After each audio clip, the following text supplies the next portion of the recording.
Hi, dog mums and dads. We're back with another episode of The Natural Dog Mum, and today we're having a chat with Amanda from Bestie Health, and we're going to be talking about her journey, her health journey with her rescue pups, through to launching her supplement and raw feeding brand. She's got some really, really interesting products, which included in the development phase a collaboration with the CSIRO. So lots of interesting tidbits to unpack. Thanks for coming on. Thanks for having me. Glad to be here. Anytime. So I know you had some little rescue fur babies a while back at the beginning of your story. Do you want to walk us through where things started? Yeah, sure. The Bestie brand actually started in 2019, but the seeds for that were sown quite some time before because my husband and I had rescued two, let's just generously say they were little mongrels, and we had got those guys from Monica's Doggy Rescue in Sydney umpteen years before I started Bestie.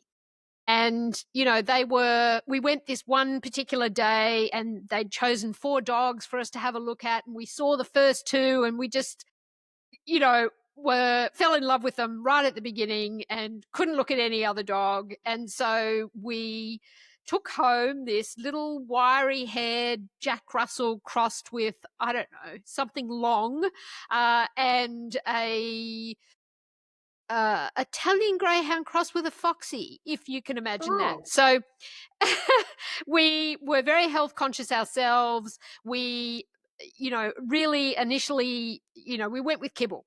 And then it wasn't too long after that I was a bit unhappy about Kibble. Michael, my husband, started to feed them meat. And then I kept walking around going, gee, I don't know, that gives them everything they need. I better start researching this. And I talked to the vet and they were like, just stick with Kibble. And really, that was actually how it all began. And I have to say that the dogs, Alfie and Mondo, lived to roughly 22 and 21. And we wow. rescued them when they were about 6 or 8. So we had them for a fair chunk of time. We went on a whole sort of food journey with them for their main meals, but we also saw a whole lot of things happen because they got to very advanced years. And certainly things like being neurotic and anxious and some joint issues and cognitive decline, we kind of saw that gamut. And so really it was my experience living with those guys and trying to look after them the best way that I can that really led to Bestie. Wow, amazing. So, did you have any background in the pet industry or developing supplements, food products? No, in short, I didn't. I had a marketing career and I had a lot of experience doing marketing for things like bricks and cement and fiber cement and a whole lot of really exciting construction materials. But of course, in that role, I'd worked a lot with R&D and some other technical partners. So I kind of wasn't a stranger to that process. And really at the beginning I read a lot of research papers. I tried to get my head around what the requirements were, and then I hunted down uh, a guy who was at that time probably one of Australia's best animal nutritionists, who is since no longer with us, and we now work with another great animal nutritionist. But really they're the ones that do the heavy lifting in terms of making sure that our formulations meet the AFCO profile and the FIDIAF profile, and that's something we can get into. I inform what we're doing through my reading, but we have always worked with nutritionists and holistic vets to develop our formulations. So, what was the first step in terms of developing the product once you had the formulation there? Was it at that point that Well, you if I reached could out just to the CSIRO or? Well, I'll just backtrack slightly. I think the thing that led me to the balances was because once I had identified that we definitely wanted to feed fresh food, I mean, we don't eat processed food very much ourselves. And so, as a lot of people conclude, they go, I don't feed myself crap. So why should I feed my, furry best friends ultra processed food. So once we'd made that decision, and then after I'd done the research and I realized that even though there is a lot of information about bath diets and a lot of people are very attached to that and go your way if that's what you want to do. But from my perspective, that ratio based way of feeding didn't, in terms of my research and talking with vets, etc., didn't appear to be truly complete and balanced.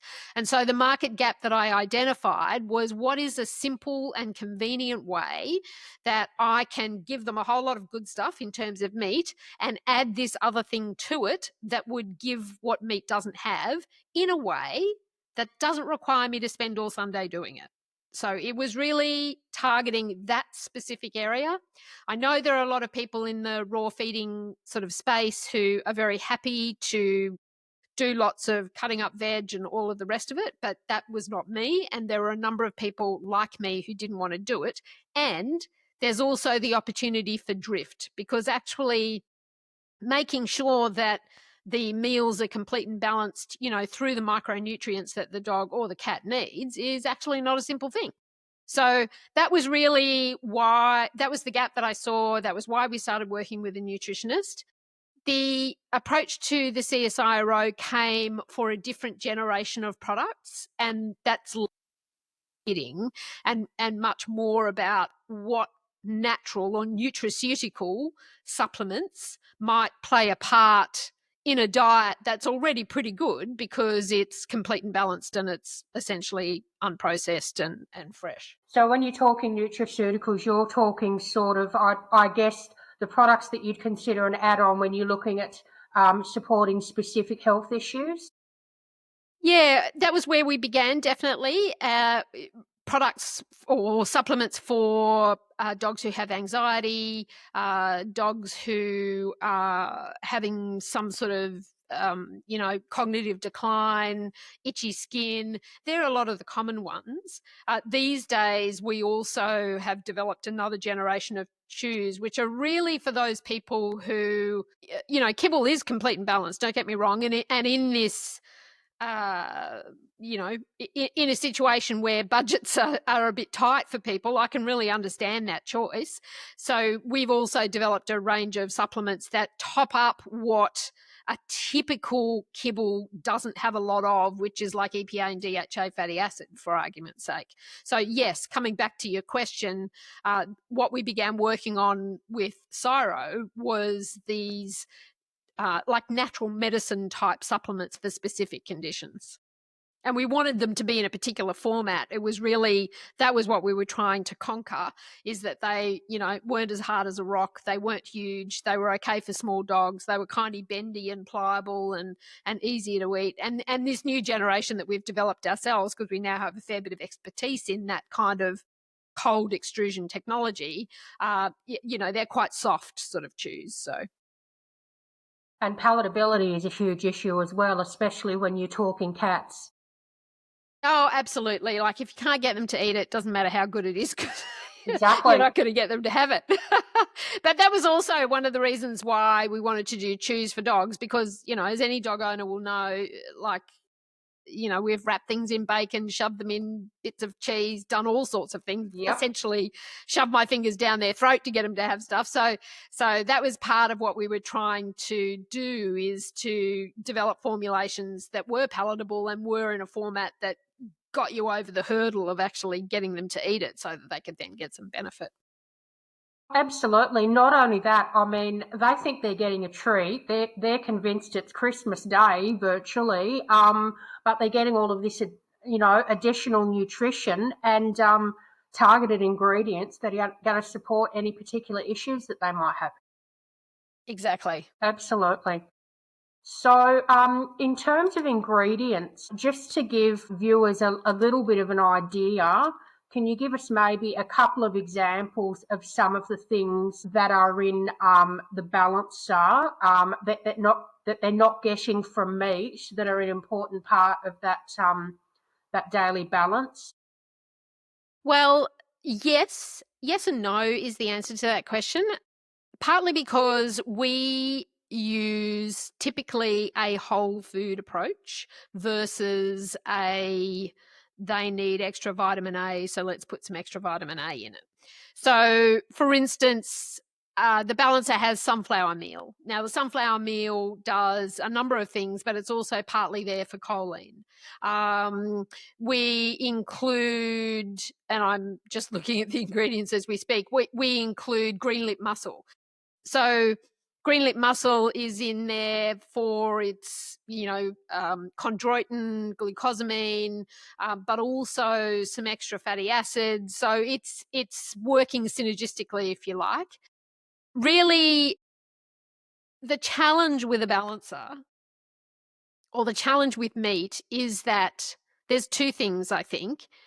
One is that the different protein sources themselves have different fat levels, and fat is the biggest driver of actually how much they need to eat. So really, the meal that you feed them of roux is probably going to be a hell of a lot bigger than the meal that you feed them of lamb. That's often not something that is really well reflected or well articulated on the back of the Kibble pack, for argument's sake. And I know that some of our customers get a bit thingy with me when I say to them, when they ask me how much should I feed, I go, well, you should use our calculator because it actually works it out by, age and activity level and the protein source. And it does that for a particular reason because lots of dogs get fat, just like us. And it's partly because there's a different metabolizable energy quantity, if you like, that's being given by the meal. So that's, I guess, the first thing. And then the second thing is that the levels of micronutrients kind of are greater or lesser in some proteins versus another. And so the challenge with a balancer is if you take 7 or 8 different proteins, how do you formulate something that's actually going to fill the gaps but not over and underdo it across those 7 or 8 proteins? So that's why it's not exactly a simple thing. And it's also, and I will get around to your actual question in a minute, but just while I'm on my soapbox, it's why I get a bit irritated sometimes when people go, oh yeah, my topper product, yeah, that's a balancer, and just add it to anything. And I think, well, that's not a balancer because you need to know what on the other end. If you think about a seesaw, a seesaw can't be balanced unless you know specifically what's on the other end of a seesaw. And this is exactly the same concept. So that's why we say this is formulated to go with muscle meat. It's not formulated to go with meat that's got bone in it. And one of the reasons is because we include bone meal and also a product that comes from algae that is like a calcium product. And so we've calculated the quantity and ratio of calcium and phosphorus that needs to be in there. And we can't do that with some varying quantity of bone. So that's why we would say this is a product designed to go with muscle meat. Then some of the other products that are in there, provide general nutrient support, like beef bone broth is one of those. Some of the things that beef bone broth, the micronutrients that they provide, are they in the AFCO profile? No, they're not, but they're definitely beneficial. So that was probably a long answer to your question.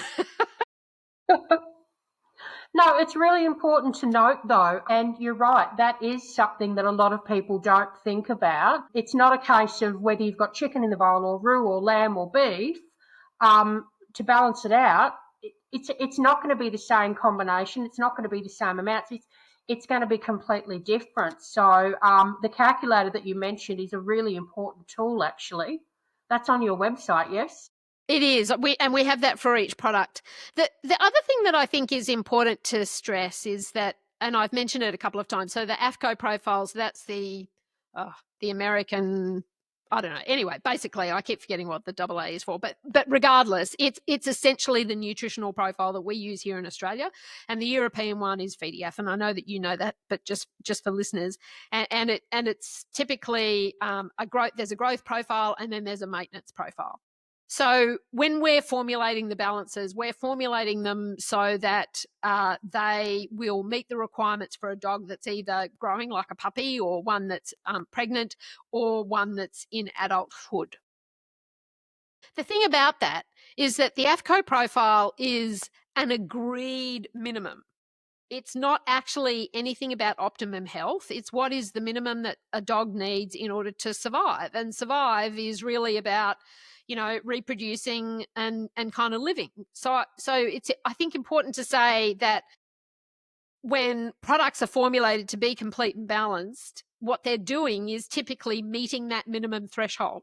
But if you think about it, dogs need different things as they get older. And so one of those, I would argue, for instance, is extra antioxidants as they're getting older, because as dogs are getting older, just like us, they're building up oxidative stress.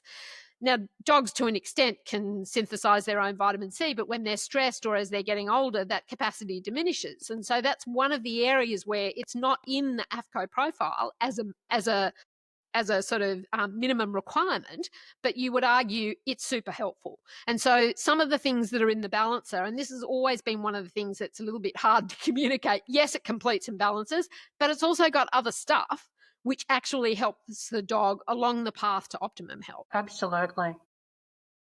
So in terms of audience members who are looking to make the shift to a raw, or let's say a fresh diet, because raw is not going to suit absolutely every dog, what do you generally suggest when you get those questions from absolute beginners? Where should they start in a way that's simple for them to get their head around, but also making sure that the dog is getting not just the basics, the bare bones, but the optimum level of nutrients? How do you normally start people off? Well, I would really argue that our products fit this bill. That's what they're designed to do. It's one of the reasons why vets like them, because they're an easy entry point. And it's basically buy meat, buy muscle meat from the supermarket or the butcher, and then add our product to it in the recommended quantities. If your dog is, if you know that they're a little bit fussy, then you can do a sort of staged transition from whatever their previous diet has been to another. But a lot of dogs will actually transition quite quickly and quite well. So we do have a little sort of transition table somewhere on the bottom of the website page, I think. But that could be a process of 25% the new diet one day and 75% the old. Try that for a couple of days and then slowly shift the percentages. Generally speaking, though, for a healthy dog, they can make the change relatively quickly. And then I think it's, you only really have to use the calculator a couple of times before it's roughly, this much beef and this much Bestie. The other thing I think that's important is to do make an effort to rotate your proteins, though. Just like us. Like if you were going to feed me, well, I don't eat meat, but if you were going to feed me beef every day, I'd probably arc up at some point. And also, that's how food sensitivities can develop. So it's a good idea to mix your proteins, not as in the one meal, but you might feed, beef for 2 or 3 days and then switch out to chicken, switch out to something else, and it will become easier the more that you do it. So yeah, I mean, if you then want to progress to doing something fancier, knock yourself out. But this is, for a lot of people, is just a very easy and foolproof way to approach it. Oh, absolutely it is. I mean, look, I'm a raw feeder myself, but I don't have time to sit there and chop everything up and balance everything properly. Most people don't. So if all you have to do is buy the muscle meat, check the amounts on a handy dandy little guide on the website, mix and away you go. I mean, it doesn't get any easier than that. No, and the other thing, I mean, some people like to do things in bulk. Excuse me, and so they do ask me questions about this. And the rule of thumb basically is that for an adult dog, our all-rounder balancer, which is the one that kind of goes with every protein and is suitable for puppies and adults, for adults anyway, it's 5% of the meal. If you've got a kilo of meat, well, the kilo of meat is now 95%, and you're going to work out what 5% is going to be. Bang those two together and freeze it if you want to, and then feed that from your bulk supply. That's also another easy thing.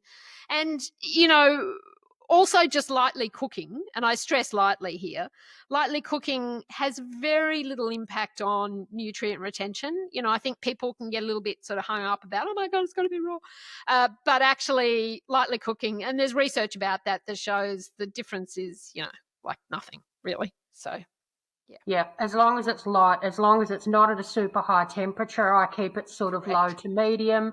I'm just barely adding some colour to it. I'm not necessarily cooking it all the way through, but I find if you've got dogs with digestive issues, which one of mine occasionally has, it just makes it easier for him to digest without him having a reaction. And sometimes that's the case as they get older as well, that they kind of progress to that. So, Yeah, absolutely. So tell me some more about your broths that I've noticed in the line that you've got. Now, tell me if I get this wrong. You've got TheraBites, you've got TheraChews, and now you've got the TheraBroth as well. The broths are really the sort of powder version of the TheraChews, and they're really for people who, well, they're suitable for cats because the chews are probably not quite as appropriate for a cat just from a palatability perspective. But the broths were really just another option for people. So they're virtually the same from an active formulation perspective to, the anxiety TheraChews, the skin TheraChews, etc. The ones that the TheraBites are our new and, slightly different approach range, whereas those other ones are for specific conditions like anxiety and itchy skin and etc. The TheraBites are really there to top up those nutritional gaps that often exist in commercially prepared diets. And so, for instance, antioxidants, as I mentioned before, I mean, you can start a puppy on those. Like, they'll be of benefit. There's research that suggests that supplementation with antioxidants helps puppies' learning ability and their trainability. So it's not just a getting old thing. It certainly does help. There's good research around antioxidant supplementation with dogs that are aging, particularly, don't leave it to the last minute, I guess, is the message that I would say here. And I feel very strongly about this, given that Mondo, our older dog, did have cognitive decline. And I just didn't know what I know now. And I would have done quite a couple of things very differently if I had it. He ended up being on drugs for that towards the end. And I think if I'd seen those signs and also just got into the habit of supplementing with antioxidants from when he was a lot younger, we might have extended his happy cognitive function a lot longer. So, the research around, and there's a particularly long sort of running study with beagles, I forget how many, but it ran for 2 to 3 years. And it showed that supplementing with, an antioxidant-oriented sort of formulation was very beneficial for cognitive function, for memory retention, etc. But it was even better when it was paired with purposeful or intentional mental stimulation and games. So that's just something to bear in mind. That's not just a food-related thing. Actually doing, brain support games, which I never really had on my radar, with your dogs as they're getting older is really important. So antioxidants, I think have a great place. Omegas, and in particular EPA and DHA fatty acid. I mean, one of the things that kind of annoys me intensely sometimes in the sort of pet food industry is people get on a bandwagon, and a while ago it was all hemp, and everybody was like, oh, hemp, blah blah blah, and it's just important to understand that that's a different kind of fatty acid. That's an ALA fatty acid, which is less bioavailable. Arguably, there's a hell of a lot of it in the diet already. And, so it's not necessarily the one that they're short on. Whereas DHA fatty acid in particular can get recruited to do all sorts of things which are about, inflammation modulation, and, EPA, which is a little bit harder to get. But those two things are enormously beneficial and likely where commercial diets are a bit underdone. And then gut health, well, the gut, as everybody knows, is kind of linked to so many things in terms of the brain, mood, skin barrier, but really about the immune system and helping the immune system react and respond to what's being thrown at it. And so there's an argument to say support the gut as dogs go from puppyhood to adulthood, regardless of what's going on. But I think the thing that I would say there is that the science is still very much new and growing. So, yeah, it's not just about let's just shove a whole lot of probiotics in there. Is there anything coming up? Anything that you in particular want to talk about? I'm a passionate believer in the power of good food as the foundation for good health. And I don't think you can go past complete and balanced fresh food. However, feeding your dog meat bought from the butcher or the supermarket plus our Bestie supplement is an excellent way to go, but it's also not the cheapest thing you're ever going to do. And it'll be one of the more expensive things that you're going to do. And that certainly becomes more challenging when you've got multiple dogs and when you've got big dogs. And one of the concerns I have is that sometimes I think that people who choose kibble partly through budgetary constraints kind of feel like they're doing the less than thing. And I also just want to call out that I think as much as I've probably, particularly in the early days, railed against, ultra-processed food and how kibble is produced and blah, blah, blah, by the same token, it's complete and balanced. You can kind of rely on it meeting a minimum threshold. It's a reasonable choice, and you shouldn't feel bad about that. And topping it up with some things may be a great way to do it. And maybe weaving in a few treat meals may also be a great way to do it. And if I could just add one extra thing, I say all of that about fresh food, knowing that that's also one of the less sustainable things you're ever going to do. Actually, you could argue that kibble is a whole lot more sustainable from an environmental impact perspective than feeding your dog fresh beef. I mean, the Bestie less so much, but fresh beef, that's a bad choice from an environmental point of view. So I don't want to skip over our kind of a holistic view about this. And actually, you can feed your dog a vegan diet as long as it's complete and balanced, and it will do a great job. So that's also a possible path. No, I agree. One of the things I say to people is, look, a fully fresh diet is not going to work for everyone for different reasons, but there are ways that you can still feed fresh and still feed kibble. It might be, as you said, using toppers. It might be just replacing a little bit of kibble in that bowl, with something that's fresh. It could be if you've got bigger dogs like I do that are hungry little hippos. It could be that you're using the muscle meat with the Bestie and you're using that and maybe substituting half of the kibble in the bowl. That's still a healthy option. Yeah. So there was I think in the earlier days of sort of raw feeding, there was a bit of kind of... there was a lot. I'm not a huge fan of kibble myself at all. You will not find it in my house. You'll only find freeze-dried and air-dried. But that being said, that's not going to suit everyone. And I had to learn that not everyone is an obsessed dog mum like I am. People have different ways of doing things. And sometimes I need to learn to just smile and nod.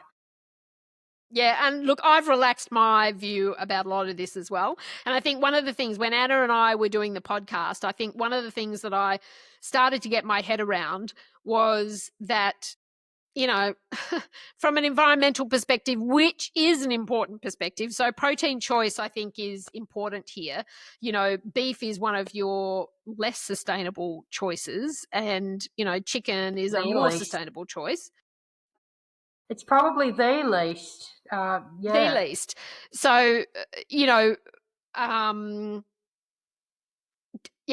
just not being starting to think about kibble as actually, sorry, this is the thing that I wanted to say, that there's been a whole kind of move that I think has come on the back of raw feeding towards, food grade, human grade food. And you can argue that kibble really does a good job of using offcuts and some secondary, still with nutritional value products with increasing standards, mind you. Like I think that's important, but that is kind of a sustainable choice. So using those kind of secondary products in their kibble products is a good thing from an environmental perspective. Anyway, I know that's not entirely your focus here, but it's just worth throwing in when people are making these decisions. Yeah, absolutely. Thank you so much. It's been really lovely chatting with you. No worries. Thanks very much for talking with me. Not a problem.